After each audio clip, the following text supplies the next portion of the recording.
Welcome to the deep dive, where we sift through the information you send us to extract the truly valuable insights. hmm Think of it as your shortcut to being in the know, with maybe a few surprising twists. Definitely. Today, we're plunging into the world of everyday English conversations, all thanks to the collection of resources one of our listeners shared. Yeah, exactly.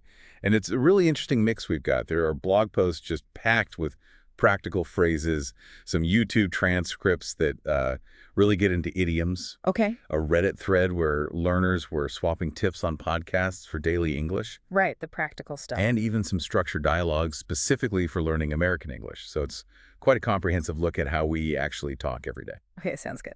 So let's unpack this. And, well, where better to start than the very beginning? Greetings. Makes sense. The Fluent You blog, it breaks down some common ways we kick off a chat. Informally, you've got the usuals. Hello. Hi. Hey. Yeah, even howdy, apparently, if you're feeling a bit folksy. Ah, right. And then for more formal settings, it's your standard good morning, good afternoon, good evening. Depends on the time of day, obviously. And they make a good point. Good night is usually for saying goodbye, isn't it? Not really for greeting someone. Sets a closing tone. That's a really key distinction, actually. And, okay, right after the hello, what usually comes next? Introductions. Yep. The blog keeps it pretty simple. My name is, what's your name? And the classic response, nice to meet you. Can't go wrong there. Then, especially in places like the US, UK, Canada, small talk often jumps in right after. Oh, yes, the how are you or how's it going? It's Mm. almost like part two of the greeting sometimes. It really is. And what's interesting, as the blog points out, is that while we ask it constantly, a super long, detailed answer isn't always expected. Right, unless you know the person well. Usually a simple I'm well, how about you does the trick. Although, let's be honest, most people say I'm good, even if I'm well, is technically more grammatically traditional there. True. It's just become the standard response. These little things really show how conversation works socially. They do. Sometimes that brief small talk is the whole conversation, especially if it's someone you just bump into. Okay, but what if things go wrong? What if you just don't understand what someone said? Good question. Fluent U gives us some lifelines for that too. Phrases like, I'm sorry, I don't understand. Could you please repeat that? Or maybe, could you please explain that if it's the meaning, not the hearing? Exactly. And if you just didn't catch it, a simple, I'm sorry, I didn't hear that. Could you please repeat it? Works perfectly. They did mention come again, but warned it could sound a bit abrupt. Maybe use that one carefully. Yeah, context is everything, isn't it? And of course, a quick thank you after they repeat something is always polite. Definitely. Okay, so we've maybe clarified. How do we get out of the conversation gracefully? Time to wrap things up. The blog suggests signaling you need to leave with things like, I have to get going, or it's time for me to leave. And you often soften it a bit, right? With some closing small talk, like have a good day, or talk to you soon. Precisely. Even if you don't have definite plans to talk soon, it's just a nice way to end things. A gentle exit ramp. I like that analogy. And then the actual goodbye, bye, or see you later are standards. Yeah, or you can mix them. Bye, have a good one. And naturally, good night. If Yeah. it's the end of the day or you're heading off. Okay, so that covers the basic mechanics, starting, ending, navigating misunderstandings.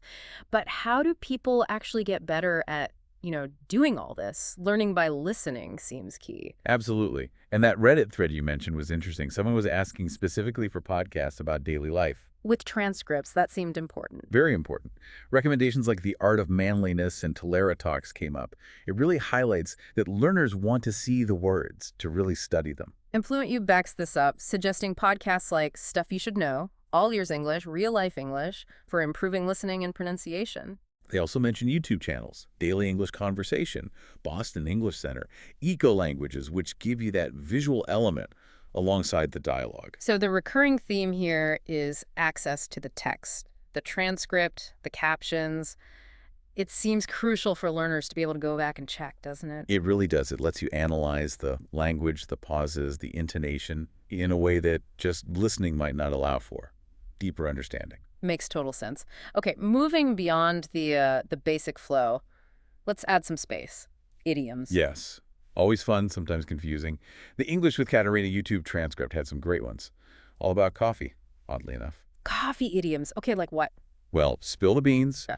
meaning to reveal a secret, of course. Classic. Then there's wake up and smell the coffee, basically face reality. Heard that one a few times. And coffee break, obviously. That little pause we all need. Couldn't live without it. And how about a storm is brewing, meaning trouble's on the way. Ooh, I like the imagery on that one. Me too. And finally, full of beans, meaning someone's really energetic, lively. Huh. Never connected that one to coffee before. These are great examples of how language gets richer, more cultural. Using them right makes you sound more natural. It absolutely does. It shows you're engaging beyond just the literal meaning. Okay, so we've seen general advice, listening practice, idioms. What about a more structured way to learn these everyday conversations? Right, this is where that Everyday Conversations, Learning American English resource comes in. Its strength seems to be organizing things by common situations. Very practical. It really is practical. It starts with the basics, introduction, small talk, but then goes into things like being around town. Ordering food, asking directions, that sort of thing. Exactly. And then pastimes and activities. So it gives you a kind of roadmap for conversations you'll likely actually have. Let's pull out some specific examples. For formal greetings, it has, good morning, Professor Austin, how are you doing? And it notes the cultural bit about shaking hands, often going with that. Important detail. Then informal. Hi, Helen, how's it going? And the casual, see you later. And the notes there might point out things like intonation, how when you goes up at the end to show interest. Little nuances. Okay, introductions again. Formal. Mr. Wilson, I'd like you to meet Dr. Edward Smith. Handshake important again. Contrast that with informal. Mary, this is my friend Jim. Simple. And the reply, nice to meet you. Moving into daily needs.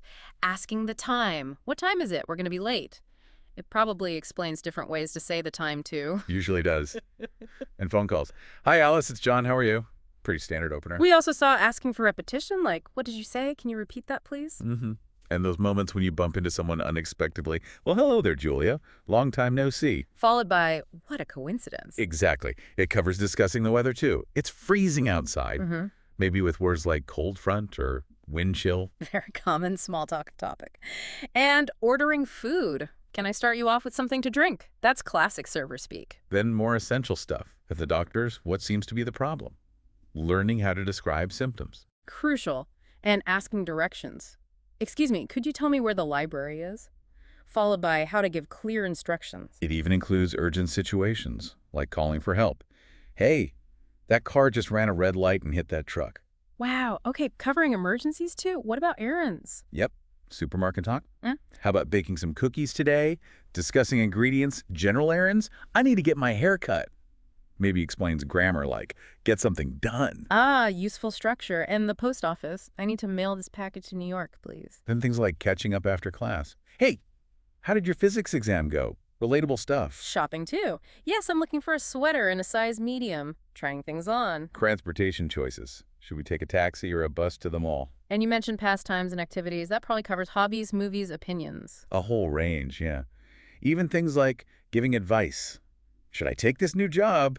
With phrases like, I think it's time for a change. So this resource really lays out the language for a huge number of typical interactions in American English? It provides a really solid foundation, yes. Okay, we've absorbed a lot about understanding these conversations. What about actually doing them? Practicing? Right. Back to the Fluent You blog for practice strategies. They recommend shadowing, listening, and repeating right after the speaker. Trying to match the sound and rhythm.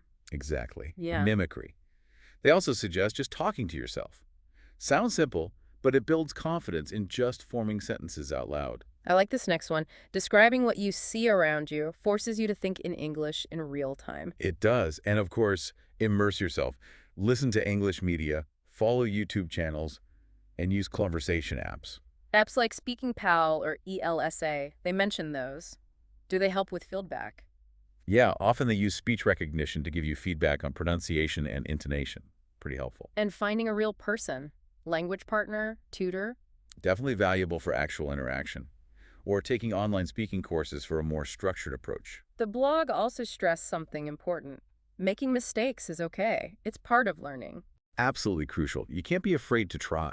The goal is just to start speaking, to get comfortable. It's all about that active engagement, isn't it? Using the language in these everyday ways. That's the core of it. So wrapping up this deep dive, everyday English conversation is this huge, vibrant thing Greetings, small talk, asking questions, getting things done, saying goodbye. Right. And hopefully, we've shown there are tons of resources out there to help you navigate it all, from blogs and podcasts to structured dialogues. We really hope this has given you a clearer picture of how these conversations work and some solid ideas for improving your own speaking. Yeah, do check out some of the resources we talked about. Think about how those phrases, those idioms, those dialogue structures can fit into your own learning journey. And maybe here's a final thought for you to chew on. When you think about all the different kinds of everyday chats, what situations do you think might be the most challenging in English? And maybe after listening today, how might you tackle them differently using some of these tools and insights?